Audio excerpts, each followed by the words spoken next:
C'était un groupe d'amis qui se réunissaient comme ça, chez les uns et chez les autres. Et ce jour-là, eh bien, ils se réunissaient chez un homme et la discussion, évidemment, dès qu'on parlait un petit peu philosophie, on aimait bien que la discussion fasse que celui qui est invité était toujours mis à l'honneur.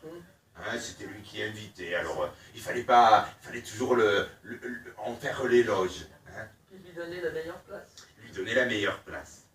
Et c'est comme ça que, dans la discussion, ils étaient en train de chercher à savoir quelle était la partie la plus noble du corps.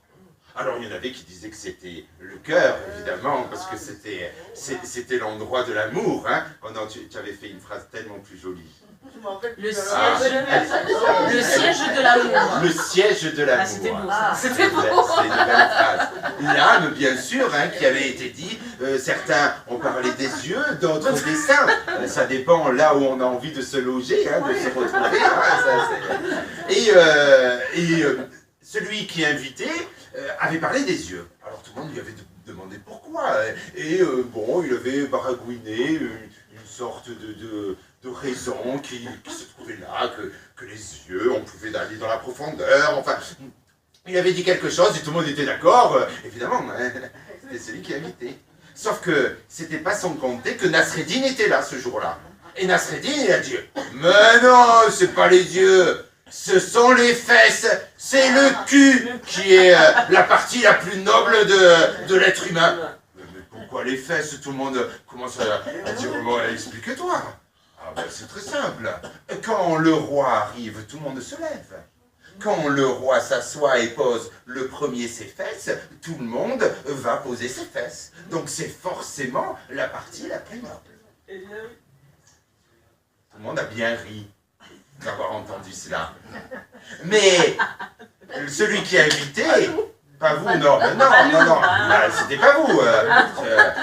Je n'ai pas. Vous êtes trop intelligent. Voilà. Vous êtes bien au-dessus de tout ça. Mais celui qui avait invité s'est vexé. Il n'était pas d'accord, il n'était pas content.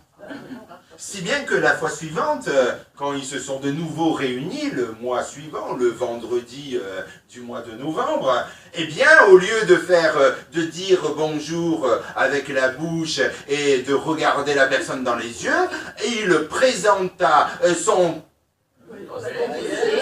à Nasreddin et lui péta dessus. Nasreddin lui dit, mais qu'est-ce qui t'arrive? Pourquoi tu oses me faire ça? Mais écoute, tu as dit que c'était la partie la plus noble. J'allais pas te parler avec ma bouche, te regarder avec mes yeux. Et je me suis dit que pour faire honneur à ton savoir, que j'allais te parler avec mes fesses. Et c'est comme ça que cette histoire se finit.